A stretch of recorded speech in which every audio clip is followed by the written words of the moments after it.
Warahmatullahi wabarakatuh.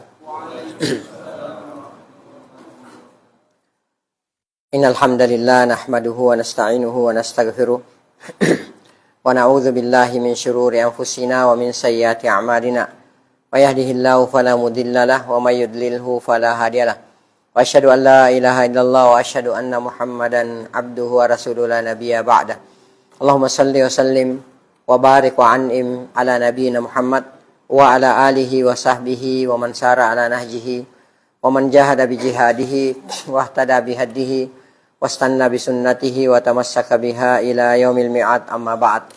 Ya ayyuhalladzina amanu taqullaha haqqa tuqatih wa la tamutunna illa wa antum muslimun. Ya ayyuhan nasu taqu rabbakumul ladzi khalaqakum min nafsin wahidah wa khalaqa minha zawjaha wa bassa minhuma rijalan katsiran wa nisaa'a. Wattaqullaha alladzi tasaaluna bihi wal arham innallaha kana 'alaikum raqiba. Ya ayyuhalladzina amanu taqullaha wa qulu qawlan sadida yuslih lakum a'malakum wa yaghfir lakum dzunubakum wa man yuti'illaha wa rasulahu faqad faza fawzan 'azima, amma ba'd. Fa inna ahsanal kalami kitabullah wa khairal hadi wa qila wa khairal huda huda Muhammadin sallallahu alaihi wasallam. Wa syarral umuri muhdatsatuha fa inna kulla muhdatsatin bid'ah wa inna kulla bid'atin dhalalah wa kulla dhalalatin finnar. Ay kama qala Rasuluna sallallahu alaihi wasallam, tsumma amma ba'd. Bapak dan Ibu sidang jamaah salat maghrib, azani Allah wa iyyakum. Seperti biasa sebelum kajian ini kita mulai, mari sejenak kita memanjatkan puji dan syukur kehadirat Allah Subhanahu wa taala, yang mana sampai pada sore hari yang sangat berbahagia ini Allah Subhanahu wa taala masih senantiasa memberikan kepada kita berbagai macam karunia dan kenikmatannya. Di antaranya nikmat kesehatan, nikmat kesempatan dan waktu luang, dan yang terbesar adalah nikmat Islam, nikmat iman, nikmat taufik, nikmat hidayah, nikmat sunnah serta nikmat tauhid. Sehingga dengan seluruh nikmat inilah kita masih bisa melangkahkan kaki ke tempat yang insyaallah taala diberkahi oleh Allah taala ini, dalam rangka untuk melaksanakan salah satu kewajiban kita sebagai seorang muslim, sebagai seorang muslimah, di antaranya melaksanakan sholat maghrib secara berjamaah, walhamdulillah, lalu kemudian dilanjutkan dengan talabul ilmi asy-syar'i. Kemudian selanjutnya tak lupa pula salam dan salawat semoga senantiasa tercurahkan atas junjungan Nabi besar kita Nabi Muhammad sallallahu alaihi wasallam. Beliau yang telah membawa kita, beliau yang telah menuntun kita dari gelap dan pekatnya alam jahiliyah menuju kepada terangnya alam Islam yang sempurna. Ikhwati fillah wa akhwati fiddin, azani Allah wa iyyakum, insyaallah taala atas izin, pertolongan dan taufik dari Allah Subhanahu wa taala, pada kesempatan kita yang sangat berbahagia ini kembali kita akan melanjutkan pembacaan Risalah Al-Asyra Al-Mubasysyaruna bil Jannah, 10 sahabat yang dijamin oleh Allah Subhanahu wa taala memasuki surganya melalui lisan Nabi kita yang mulia Nabi Muhammad sallallahu alaihi wasallam. Dan insyaallah taala pada pertemuan kita kali ini kita masih akan membahas ya sahabat mulia Utsman bin Affan radhiyallahu taala anhu, orang keempat terbaik di umat ini. Taib, beliau radhiyallahu taala anhu adalah menantu Nabi kita Nabi Muhammad sallallahu alaihi wasallam, satu-satunya manusia yang pernah menikahi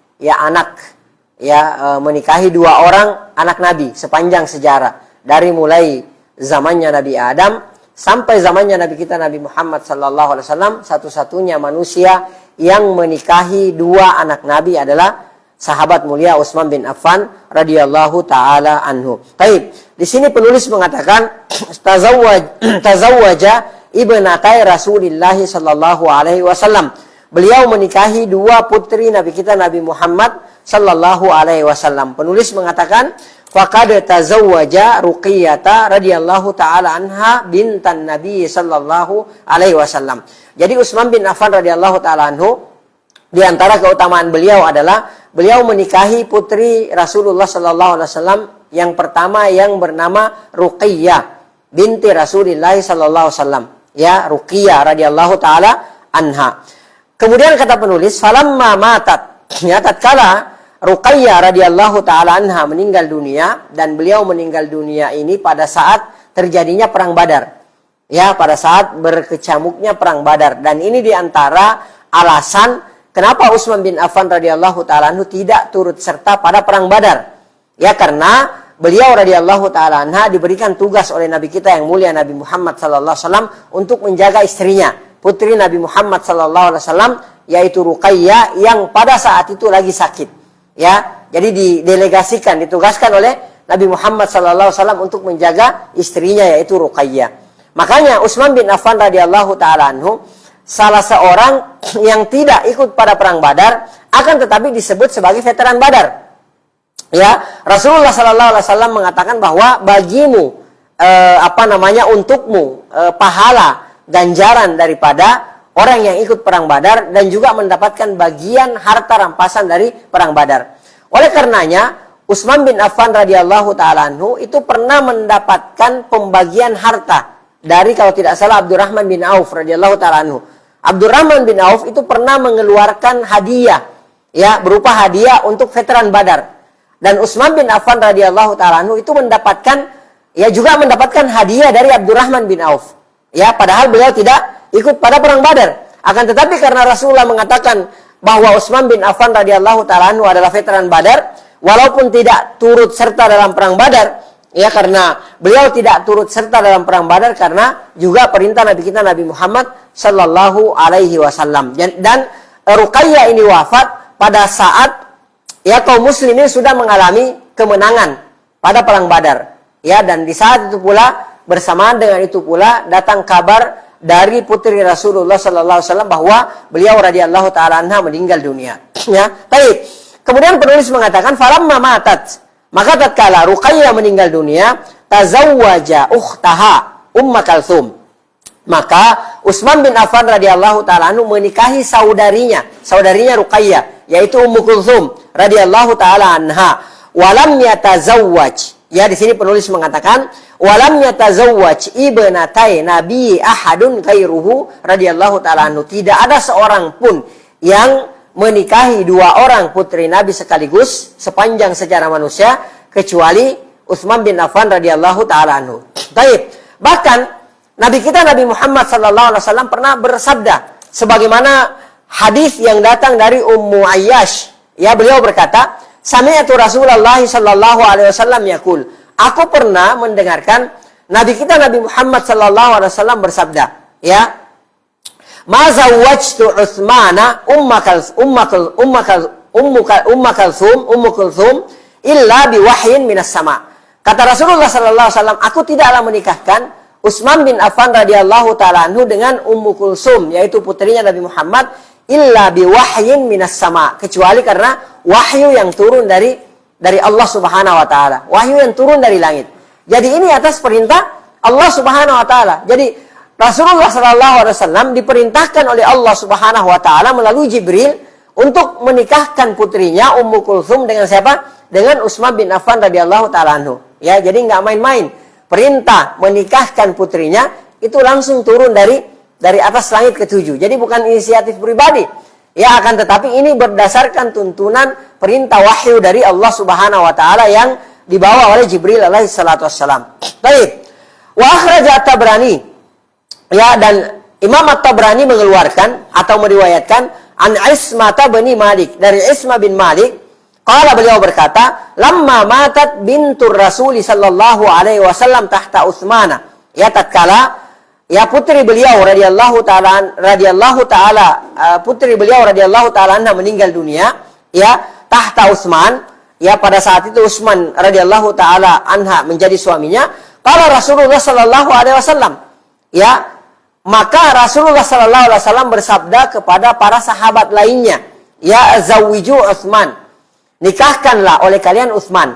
Ya, jadi yang dimaksudkan di sini meninggal dunia adalah putri kedua Rasulullah SAW. Kan yang pertama meninggal dunia kan? Ya, Ruqayyah meninggal dunia. Kemudian dinikahkan lagi dengan adiknya yaitu Ummu Kulthum.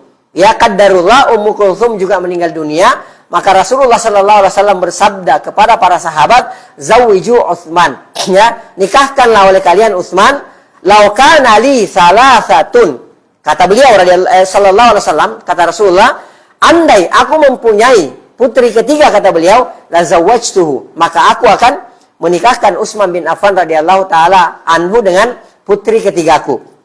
Ya, wa ma zawwajtuhu illa bil wahyi min Allah. Kata beliau, dan aku tidaklah menikahkan Utsman bin Affan radhiyallahu taala anhu dengan putriku kecuali karena tuntunan wahyu dari atas langit ketujuh, kata Rasulullah Shallallahu alaihi wasallam. Ya, jadi tidak main-main.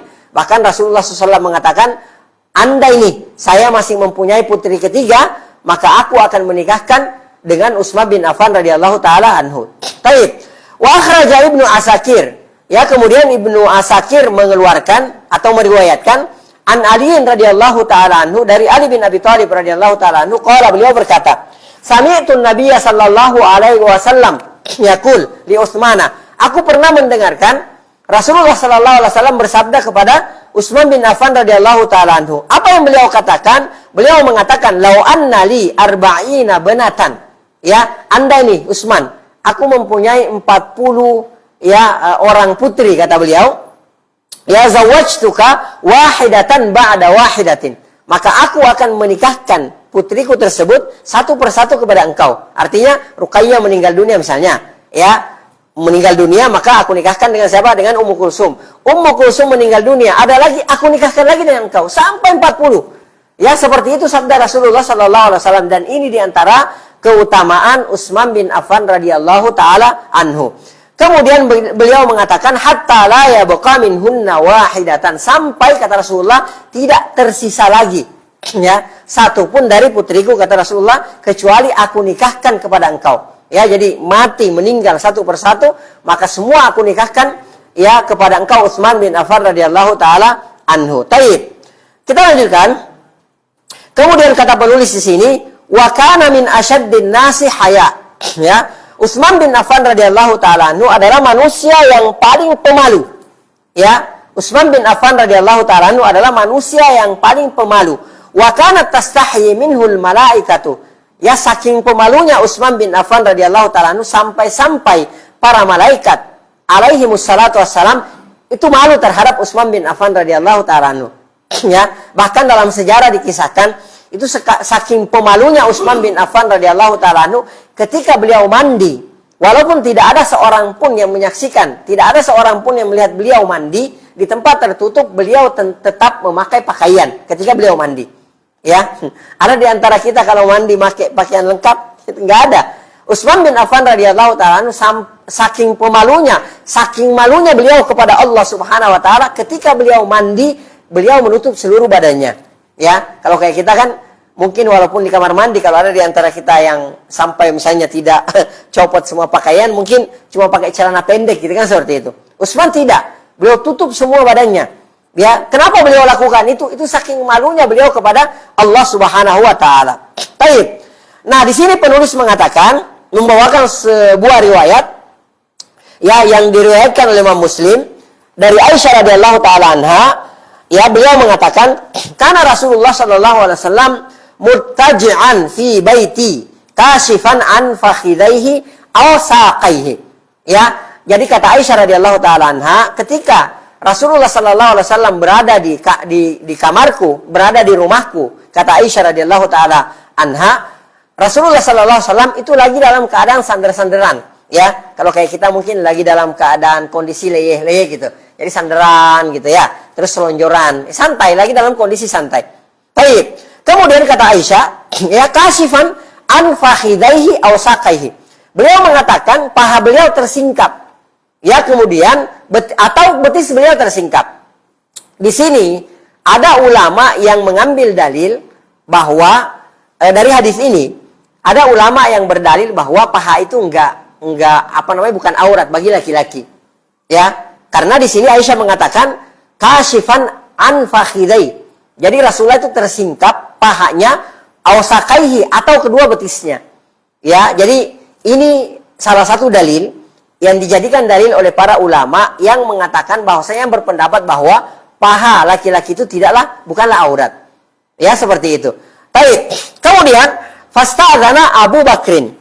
Tidak lama kemudian datanglah Abu Bakar As-Siddiq radhiyallahu taala anhu meminta izin hendak masuk ke rumah Rasulullah sallallahu alaihi wasallam, di rumahnya Aisyah radhiyallahu taala anha. Baik. Fa'adzina lahu. Lalu kemudian Rasulullah sallallahu alaihi wasallam mengizinkan Abu Bakar As-Siddiq radhiyallahu taala anhu untuk memasuki rumahnya. Ya, wa huwa ala tilkal hali fatahaddatsa. Rasulullah masih dalam kondisi seperti itu. Ya, dalam keadaan sandaran. Lagi dalam keadaan, ya mungkin kayak selonjoran lah gitu ya. Leyeh-leyeh. Kemudian dalam keadaan pahanya tersingkap atau kedua betisnya tersingkap. Intinya posisi Rasulullah tidak berubah. Ya, sampai kemudian Abu Bakar As-Siddiq radhiyallahu ta'ala masuk ke rumah dan menyaksikan kondisi tersebut. Ya, baik. Kemudian keduanya pun ngobrol. Ya, fatahaddatsa, lalu Abu Bakar berbicara atau ngobrol kepada Rasulullah SAW. Ya, tsumma sta'dzana Umar. Kemudian tidak lama kemudian datanglah Umar bin Khattab radhiyallahu ta'ala juga meminta izin kepada Rasulullah sallallahu alaihi wasallam untuk masuk ke rumah Rasulullah sallallahu alaihi wasallam. Fa'adzina lahu. Ya, kemudian Rasulullah sallallahu alaihi wasallam pun mengizinkan Umar bin Khattab radhiyallahu ta'ala masuk ke dalam rumahnya Aisyah. Wa huwa kadzalika fatahaddatsa. Rasulullah masih seperti kondisinya semula, sandaran, kemudian kedua pahanya tersingkap atau kedua betisnya tersingkap. Intinya tidak ada perubahan. Ya, sama seperti sebelum dan setelah beliau Umar masuk ke dalam rumahnya. Jadi nggak ada perubahan. Tetap dalam kondisi seperti itu. Baik. Kemudian Umar bin Khattab berbicara dengan Rasulullah sallallahu alaihi wasallam. Ya, tsumma sta'dzana Utsman. Kata Aisyah, kemudian datanglah Utsman bin Affan radhiyallahu taala anhu. Ya, tsumma sta'dzana fajalasa Rasulullah sallallahu alaihi wasallam. Kemudian Rasulullah sallallahu alaihi wasallam membetulkan posisinya. Ya, kalau tadi kan sandaran, ya, sandaran, kemudian ya kayak selonjoran gitu, pahanya tersingkap atau betisnya tersingkap. Datang Abu Bakar masuk, ya Rasulullah tetap dalam kondisi seperti itu. Jadi nggak merubah posisi lah. Ya, kemudian Umar datang, radhiyallahu taala anhu. Rasulullah tetap pada posisinya semula. Tatkala Utsman bin Affan radhiyallahu taala anhu hendak masuk ke rumah Rasulullah, setelah beliau meminta izin, maka Rasulullah sallallahu alaihi wasallam jalasa. Beliau duduk, Rasulullah duduk, memperbaiki posisinya. Wasawwa thiyabahu. Lalu kemudian Rasulullah memperbaiki posisi pakaiannya, merapikan pakaiannya. Ya, yang tadinya tersingkap ditutupin, kan seperti itu. Baik. Fadakhala fatahaddatsa. Lalu kemudian ya, Utsman bin Affan radhiyallahu ta'ala anhu pun masuk, lalu kemudian mereka pun ngobrol-ngobrol, berbicara. Ya, falamma kharaja, tatkala Utsman bin Affan radhiyallahu ta'ala anhu keluar dari rumahnya Aisyah radhiyallahu ta'ala anha, qalat Aisyah radhiyallahu ta'ala anha bertanya kepada Rasulullah sallallahu alaihi wasallam. Ya, jadi perlu antum ketahui bahwa Aisyah radhiyallahu ta'ala anha, beliau adalah wanita tercerdas. Ya, beliau adalah wanita cerdas. Beliau adalah wanita yang sangat kritis. Ya, di antara tanda ya bahwa Aisyah radhiyallahu ta'ala anha kritis adalah ketika Utsman bin Affan radhiyallahu ta'ala anhu sudah keluar, sudah pulang, sudah meninggalkan rumah Rasulullah sallallahu alaihi wasallam, Aisyah bertanya. Ya, beliau kritis. Beliau bertanya. Ya, beliau mengatakan, "Ya Rasulullah, wahai Rasulullah sallallahu alaihi wasallam, dakhala Abu Bakrin." Tatkala Abu Bakar masuk ke dalam rumah ini, ayahku masuk ke dalam rumah ini, falam tahtasyalahu wa lam tubalihi. Ya, Anda seolah tidak peduli gitu loh. Dalam artian bahwa kayak cuek aja gitu Rasulullah. Ya, posisi tetap seperti semula dalam keadaan paha atau betisnya tersingkap. Jadi kayak nggak peduli gitu. Ya, jadi Rasulullah tidak membetulkan posisi duduknya. Kemudian Rasulullah tidak membetulkan pakaiannya. Kayak cuek aja gitu. Masuk aja. Jadi Abu Bakar melihat pemandangan tersebut. Demikian pula halnya kata beliau, "Tsumma dakhala Umar." Kemudian Umar bin Khattab radhiyallahu ta'ala anhu masuk, falam tahtasyalahu wa lam tubalihi. Ya, Anda juga masih dalam posisi yang sama, tidak membetulkan posisi duduk Anda, kemudian tidak membetulkan pakaian Anda, gitu kan seperti itu. Ya, "Tsumma dakhala Utsman." Ya, kemudian tatkala Utsman bin Affan radhiyallahu ta'ala anhu yang masuk, fajalasta wa sawaita thiyabaka. Maka Anda pun duduk, memperbaiki posisi duduk, kemudian Anda pun merapikan pakaian Anda. Ya, ini kan cerdas. Ya, ini menandakan bahwa Aisyah radhiyallahu ta'ala anha cerdas. Aisyah radhiyallahu ta'ala anha kritis, bertanya. Ya, orang kritis itu kan gitu, suka bertanya. Ya, kalau ada perkara-perkara baru itu dia tanyakan. Itu diantara karakteristiknya orang cerdas. Ya, ketika kita bertanya, ya karena sesuatu hal yang kita tidak ketahui, maka ini dianjurkan. Ya, ini disyariatkan untuk mengangkat kebodohan dari diri kita. Allah Subhanahu wa ta'ala berfirman, "Fas'alu ahla dzikri in kuntum la ta'lamun. Di sini ada 2 poin. Yang pertama, Allah Subhanahu wa taala memerintahkan kepada kita fas'alu, bertanyalah kalian. Dan kita sering ulang-ulangi bahwa dalam kaidah dikatakan ya al-aslu fil amri al-wujub. Hukum asal perintah itu menunjukkan kepada wajibnya. Artinya kalau kita nggak ngerti, wajib bagi kita untuk bertanya, kan seperti itu. Ya, kalau ada suatu permasalahan yang tidak kita ketahui, maka kita bertanya. Ini poin pertama di ayat ini. Yang kedua, ahla dzikri. Ya, yang harus ditanya itu adalah ahlu dzikri, orang yang faham, orang yang ngerti ilmunya. Ya, jadi kalau misalnya kita bertanya tentang masalah agama, ya masalah syariat, maka kita tanyakan kepada ahlu dzikri, kepada ahlinya, kepada orang yang ngerti. Ya, seperti itu. Ya, jadi disyariatkan kita bertanya ketika kita tidak mengetahui. Ini yang bisa kita ambil pelajaran dari sini. Ya, nah pertanyaan semacam ini untuk mengangkat kebodohan dari diri kita, maka ini disyariatkan. Ya, dan Rasulullah SAW biasa mengatakan, kenapa dia tidak bertanya kalau dia nggak tahu? Kenapa engkau tidak bertanya kalau engkau tidak tahu? Ini biasa diucapkan oleh Nabi kita Nabi Muhammad SAW. Ya, kemudian ada orang yang bertanya, ya sebenarnya dia sudah paham, ya dia sudah tahu. Dia bertanya dalam rangka agar supaya saudara-saudaranya yang lain bisa mengetahui perkara tersebut. Karena dia yakin kalau dia nggak tanyakan nggak bakal ada yang nanya, gitulah. Ya, nah pertanyaan semacam ini juga disyariatkan. Pertanyaan semacam ini juga diperbolehkan. Sebagaimana ya Jibril alaihi salatu wassalam datang di tengah-tengah para sahabat yang di situ ada Rasulullah sallallahu alaihi wasallam, lalu kemudian Rasulullah bertanya kepada Rasulullah sallallahu alaihi wasallam. Ya, dan kita sudah tahu yang kita kenal dengan hadis Jibril. Ya, dan ini dituliskan oleh Al-Imam An-Nawawi rahimahullahu ta'ala dalam kitab beliau Al-Arba'in An-Nawawiyah yang dikenal dengan hadis Jibril.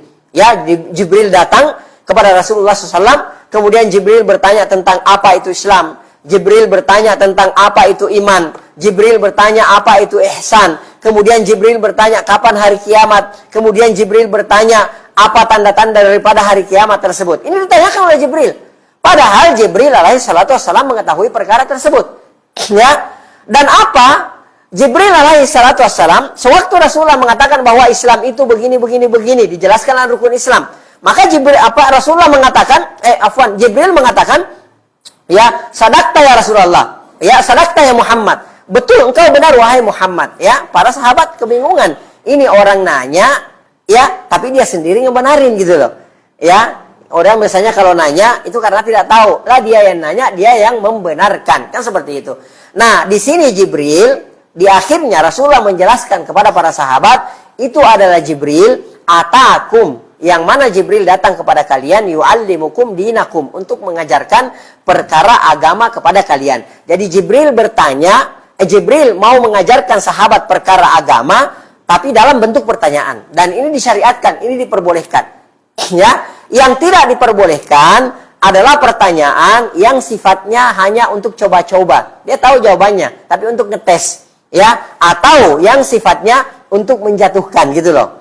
Ya, dia kasihlah orang pertanyaan yang paling susah gitu loh. Dia tahu jawabannya, tapi dia yakin, oh ini orang nggak bisa jawab, supaya kehormatan orang ini ya jatuh di hadapan kaum muslimin, dan ini tidak diperbolehkan. Pertanyaan yang semacam ini yang tercela. Adapun yang pertama dan yang kedua maka itu diperbolehkan. Perhatikan, ini Aisyah radhiyallahu taala anha bertanya kepada Rasulullah, ya, wahai Rasulullah, Abu Bakar datang, antum tidak membetulkan posisi duduk, kemudian kondisi pakaian seperti semula, demikian pula halnya dengan Umar bin Khattab radhiyallahu taala anhu, juga posisinya sama seperti Abu Bakar. Tapi kok ketika Utsman bin Affan radhiyallahu taala anhu datang, Anda membetulkan ya posisi duduk Anda, lalu kemudian Anda membetulkan pakaian Anda. Maka apa kata Rasulullah sallallahu alaihi wasallam? Ya, ala astahyi min rajulin tastahyi minhul malaika. Ya, tidakkah aku malu wahai Aisyah kepada seorang laki-laki yang malaikat pun malu terhadapnya. Ya. Jadi Masya Allah, ya, jadi para malaikat ya itu malu terhadap Utsman bin Affan radhiyallahu taala anhu. Itu saking pemalunya Utsman bin Affan radhiyallahu taala anhu sehingga ya para malaikat pun malu terhadap Utsman bin Affan radhiyallahu taala anhu. Sampai Rasulullah mengatakan, "Ala astahyi." Ya, tidakkah aku malu kepada seseorang? Tastahyi minhul malaika. Yang malaikat saja malu terhadap dia.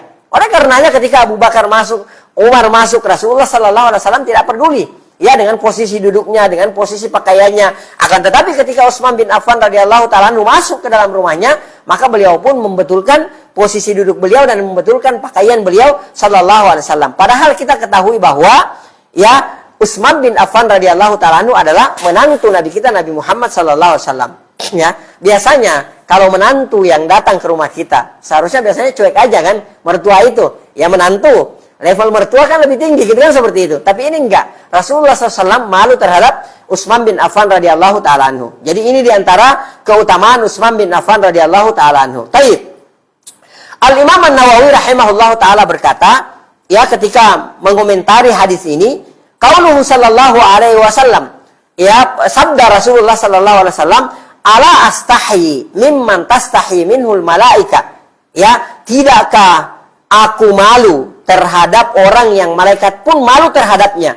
Ya, kata beliau, fihi fadilatun zahiratun li Utsman bin Affan wa jalalatihi indal malaika. Ini menunjukkan keutamaan yang sangat jelas, keutamaan yang sangat terang benderang bagi Utsman bin Affan radhiyallahu ta'ala anhu dan kemuliaan beliau di sisi para malaikat. Ya, di sisi para malaikat. Wa annal haya'a, dan Imam An-Nawawi mengatakan, wa annal haya'a, sesungguhnya sifat malu itu, rasa malu itu, sifatun jamilatun min sifatil malaika, adalah merupakan sifat yang sangat indah di antara sifat-sifatnya para malaikat. Ya, jadi kalau kita hendak memiliki di antara karakteristiknya, ya Rasulullah Sallallahu Alaihi Wasallam, di antara karakteristiknya para malaikat, dan di antara karakteristiknya Utsman bin Affan radhiyallahu ta'ala anhu, maka milikilah sifat malu.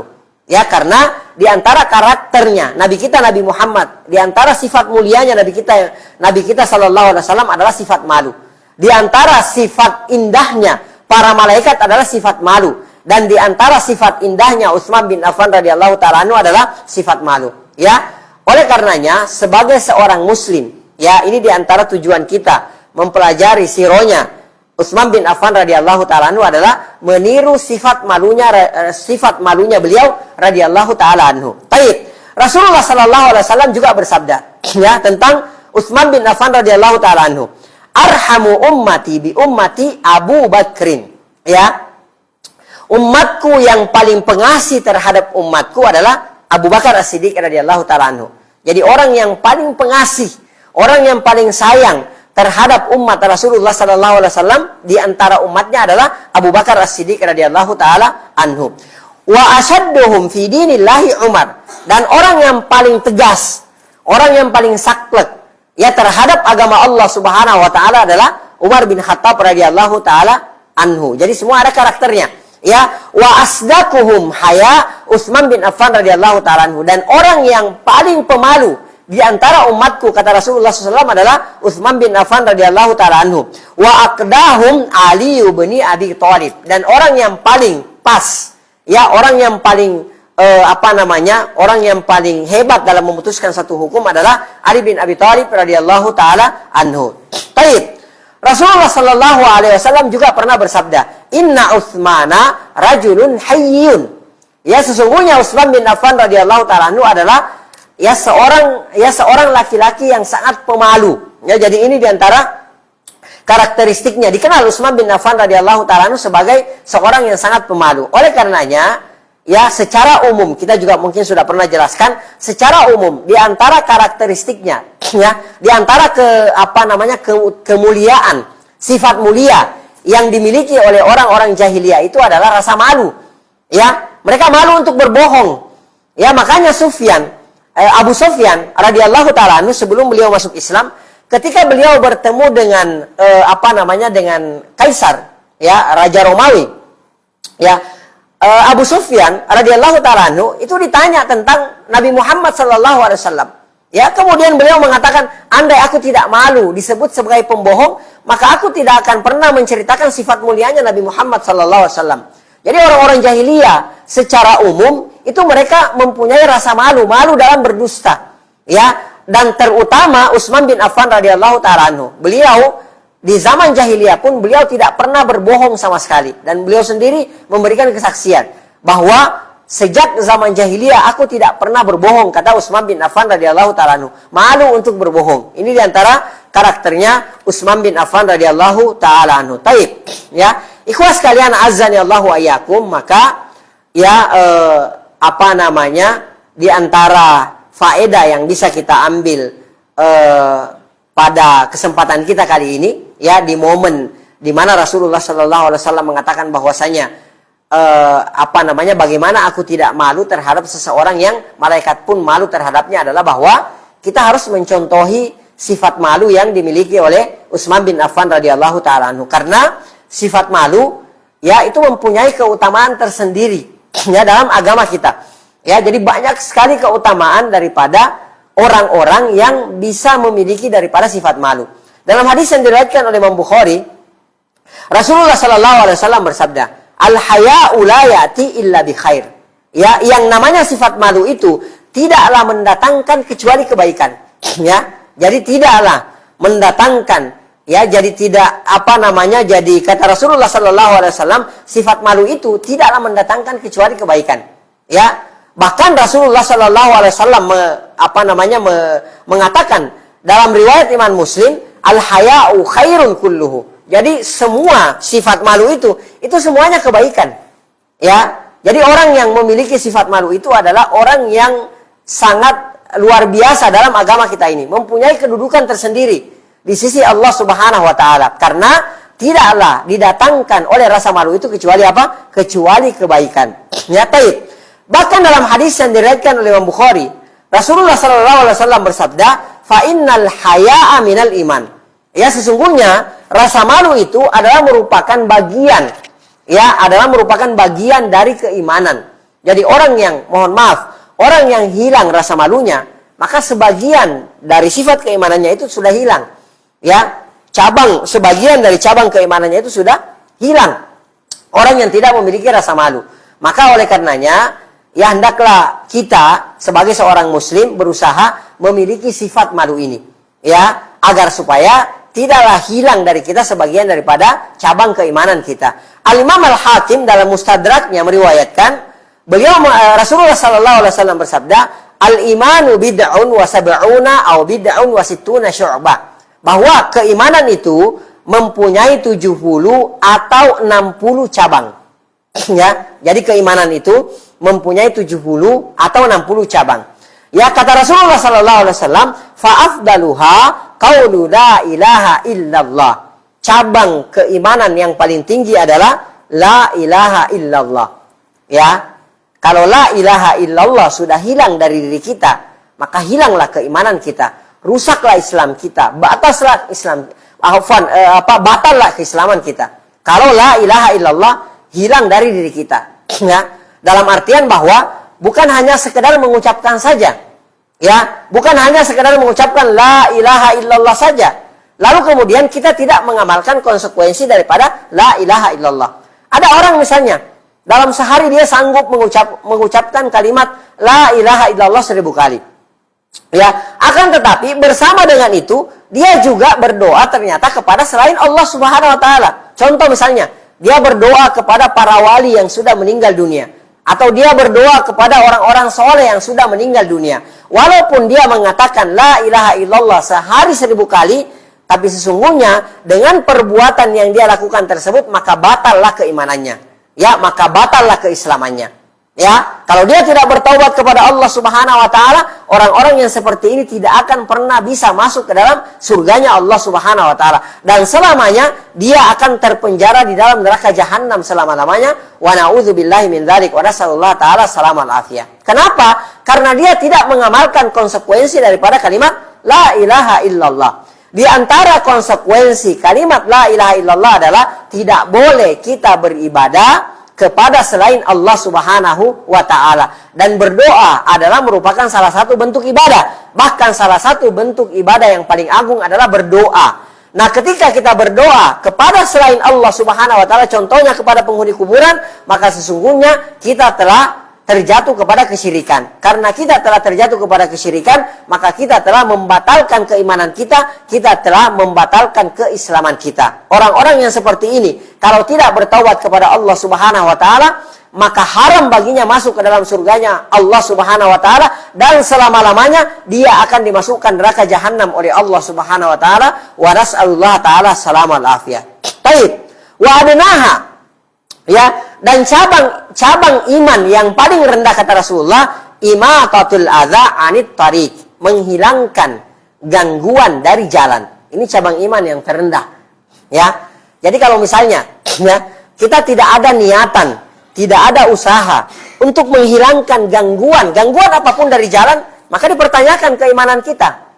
Ya, dari segi ini, karena kenapa? Cabang iman yang paling rendah itu adalah menghilangkan gangguan dari jalan. Ya, kira-kira menurut antum, menurut bapak-bapak sekalian, bagaimana lagi kalau memasang gangguan di jalanan? Subhanallah, saya pernah mengalami satu kejadian, ya, seharusnya sampai di rumah itu dan orang-orang lainnya, seharusnya saya dan orang-orang yang lainnya itu seharusnya 1 jam sampai di rumah. Tapi karena ada hajatan besar, saya nggak usah sebutkan namanya, ya, hajatan besar yang konon diadakan oleh yang disebut sebagai, ya nggak usah lah saya sebutkan namanya, ya.